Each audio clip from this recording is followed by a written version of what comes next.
এত বাধা প্রতিবন্ধকতা, এত হুমকি, এত হামলার পরও কেন আপনাদের এই কার্যক্রম চালিয়ে যেতে হচ্ছে? আমি যদি বলি, কি এমন আপনাদের ঠেকা পড়ছে?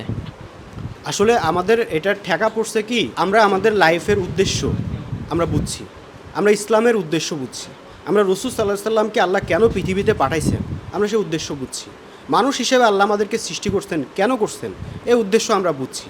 এই যে আমাদের লাইফ সম্পর্কে, ইসলাম সম্পর্কে, কোরআন সম্পর্কে, হাদিস সম্পর্কে, পুরো যে দিন সম্পর্কে যে ওভারঅল যে আইডিয়া, যে কনসেপ্ট, এই জিনিসটা আমাদের হিজবুত তাওহীদ আন্দোলনে আমাদের প্রতিষ্ঠাতা ইমামুজ্জামান জনাব মোহাম্মদ বায়েজিদ খান পন্নীর মাধ্যমে আমরা সেটা বুঝছি। আমরা বুঝছি যে রাসূল সাল্লাল্লাহু আলাইহি সাল্লাম কেন, আপনি আমাকে আমার ব্যাপারে বললেন, যে আমাদের ব্যাপারে বললেন যে কেন আপনাদের ঠেকা পড়ছে। ভাই, আমাদের চাইতে তো রাসূল সাল্লাল্লাহু আলাইহি সাল্লামকে আরও বড় প্রতিবন্ধকতার মুখোমুখি হইতেছে, তাই না? রসুলের সাহাবীদেরকে ওনার চোখের সামনে হত্যা করা হয়েছে, আমাদেরকেও করা হচ্ছে, তাদেরকেও করা হয়েছে, গালি দেওয়া হয়েছে, নির্যাতন করা হয়েছে, অপমান করা হয়েছে, রসুল সাল্লাল্লাহু আলাইহি সাল্লামকে নিয়ে ট্রল করা হয়েছে, মক করা হয়েছে। আপনি দেখেন, মক্কার সবচেয়ে ভালো মানুষ ছিল রসুল সাল্লাল্লাহু আলাইহি সাল্লাম।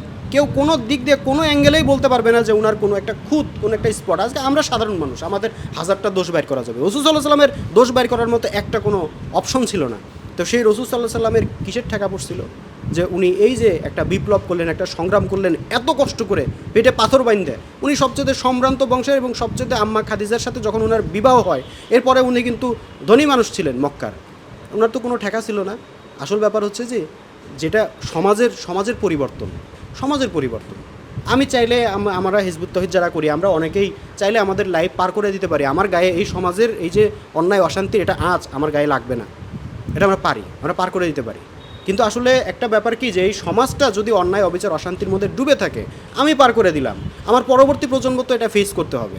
আজকে সারা বিশ্বে বিভিন্ন মুসলিম দেশগুলোতে যারা আজকে ইরাক, সিরিয়া, আফগানিস্তান, এই যে ইরান, হ্যাঁ, লিবিয়া, এই যে দেশগুলা, আজকে তাকে দেখেন, ভালোই তো ছিল, খারাপ ছিল না, কিন্তু যে যার মতো ব্যবসা বাণিজ্য, চাকরি বাকরি, এটা ওইটা নিয়ে রাজনীতি করে তারা তাদের মতো ছিল।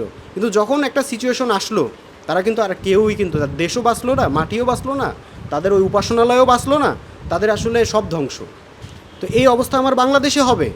তো এই জন্য আমরা জানি যে এই উগ্রবাদ এটা কত দূর যাইতে পারে, এই সন্ত্রাসবাদ এটা কত দূর যাইতে পারে, এই যে হানাহানির অপরাজনীতি, দলাদলি, হানাহানি, মারামারি, এটা কত দূর যাইতে পারে, এটা আমরা জানি, আমাদের কাছে পরিষ্কার। এবং পৃথিবীতে আমরা যে আসছি, আমরা গরু ছাগলের মতো আসলাম, খাইলাম, বংশ বিস্তার করলাম, মরে গেলাম, এটা আমার লাইফ না। মানুষের জন্য কিছু করা, সমাজের জন্য কিছু করা, দেশের জন্য কিছু করা, মানুষকে বাঁচানো, সমাজে একটা পরিবর্তন আনা, এটা আমার দায়িত্ব, এটা আমার ইমানি দায়িত্ব। এই জন্য আমি পৃথিবীতে আসছি। এটা আমার, মানুষকে আল্লাহ পৃথিবীতে পাঠাইছেন খেলাফতের উদ্দেশ্যে। আমি আল্লাহর খলিফা, আমার একটা দায়িত্ব আছে। এই দায়িত্ব পালন করার তাড়না থেকে আমরা এই সংগ্রামটা করতেছি, আমাদের দেশকে রক্ষা করার তাড়না থেকে আমরা এই সংগ্রামটা করতেছি, আমার ইসলামকে যাতে কেউ বিতর্কিত করতে না পারে এই তাড়না থেকে আমরা এই সংগ্রামটা করতেছি। আর দ্বিতীয় আর কোনো কারণ নাই।